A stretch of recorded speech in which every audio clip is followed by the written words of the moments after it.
What if the dumbest idea you've ever heard was actually $1 million business? Not a scam, not a gimmick, a real product sold to millions of people that didn't promise to make your life better, faster, or easier. In fact, it didn't promise to do anything at all. It just sat there. What if I told you a man became a millionaire by selling rocks?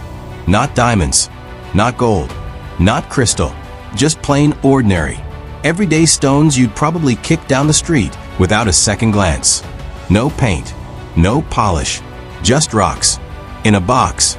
Sounds like a scam, right? Or maybe some kind of performance art. But it wasn't. And somehow, people paid for it. They lined up for it. But here's the twist. The pet rock wasn't just about selling a rock. It was about selling an idea, an identity, a wink between creator and customer that said, yeah, we know it's ridiculous. That's why it's brilliant. So how exactly did it happen? How did one man bottle up satire, package it in cardboard, and convince the world to pay $3.95 for something they could pick up off the ground? Buckle up, because once you hear how the pet rock came to life, you'll never look at your backyard the same way again. And the craziest part? It almost didn't happen. If stories like this fascinate you, the wildest business ideas, outrageous scams, and unexpected fortunes, then hit that subscribe button.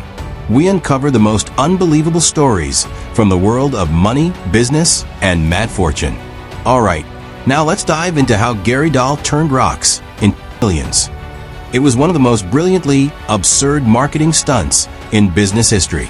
A joke that went viral before viral even existed. And behind it was a man who saw something no one else did, not in the rocks, but in us, in human nature, in our loneliness, our boredom, our need to belong, our craving to be in on the joke. By the end of 1975, over 1.5 million pet rocks had been sold at $3.95 each.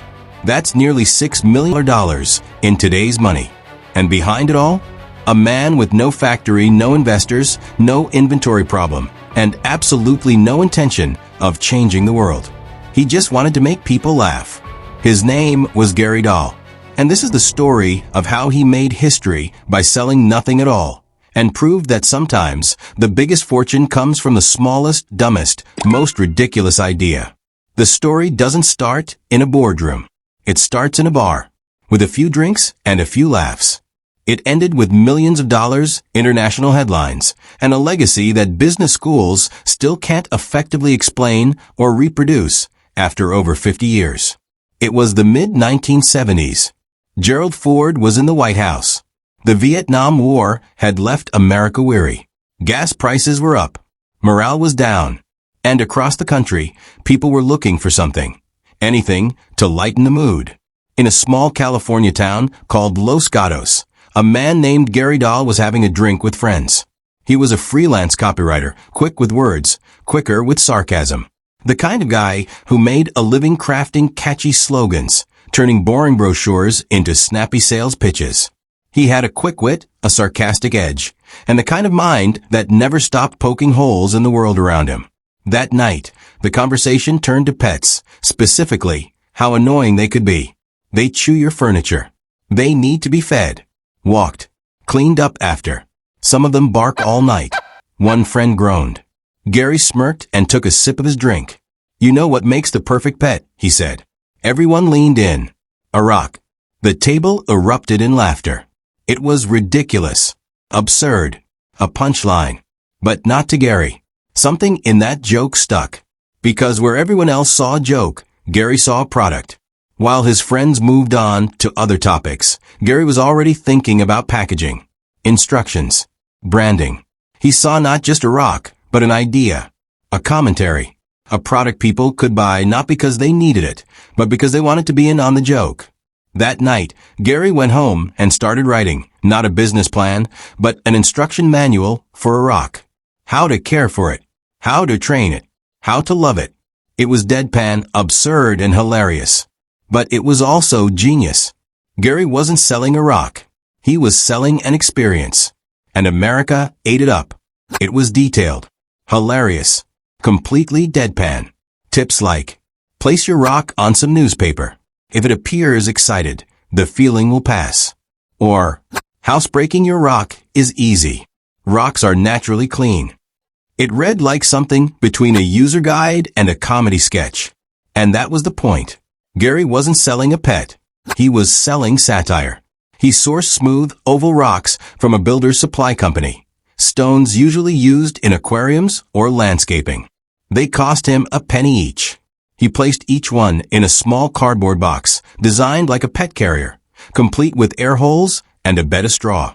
And tucked inside was the manual, the care and training of your pet rock. The product was ridiculous. And it was perfect. It was part satire, part commentary, part pure fun. At first, Gary approached a few novelty retailers. The response? Laughter, confusion, rejection. You want me to sell a rock? But Gary persisted. He printed a few hundred boxes and started showcasing the product himself. Then a miracle. A single article in a local paper caught the attention of a national reporter. Soon after, Newsweek picked up the story. Then The Tonight Show called. And just like that, pet rock mania exploded. Gary Dahl appeared on The Tonight Show with Johnny Carson twice. Americans were enchanted. The absurdity was irresistible. It was a joke they could hold in their hands. Stores couldn't keep them on shelves. Reporters called it the stupidest idea of the decade, and then promptly bought one. Within months, stores were flooded with demand. Neiman Marcus carried it. So did Macy's. Headlines blared, "Man gets rich selling rocks." TV shows, magazines, radio stations.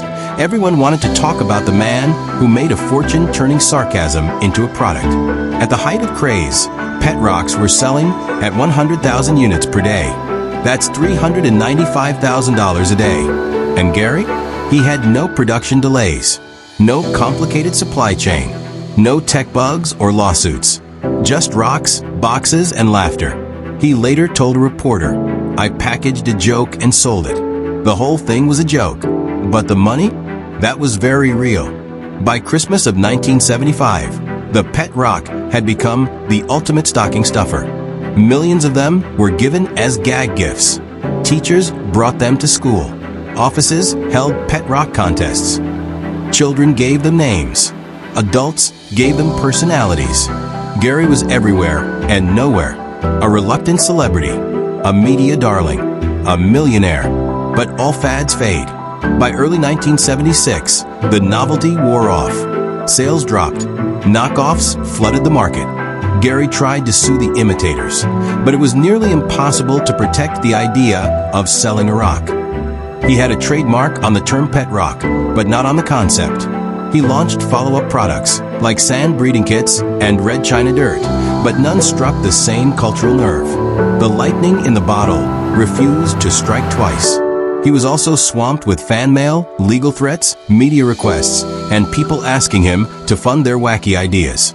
The joke that made him rich started to feel like a burden. In one interview, he confessed, "Sometimes I wonder what my life would have been like if I'd never said that joke in the bar." But the pet rock wasn't really about the rock. It was about a man who understood human psychology, timing, and the power of simplicity.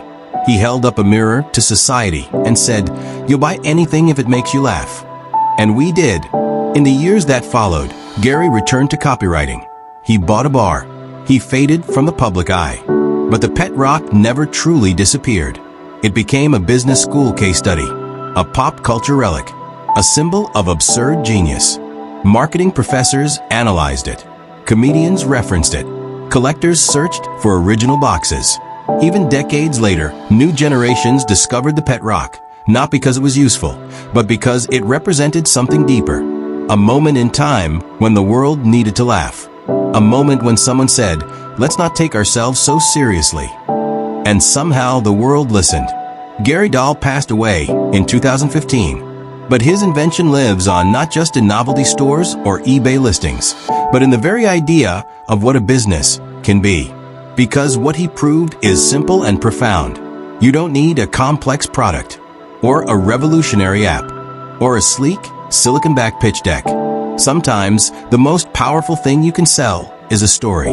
And when that story is told with wit, timing, and just the right amount of mischief, Even a rock can become a phenomenon. The pet rock wasn't a fluke. It was a masterclass in human psychology. We love being in on the joke. We crave simplicity. And we will always pay for meaning, even when it's meaningless. Gary Dahl didn't trick people. He invited them to laugh at themselves. And they did.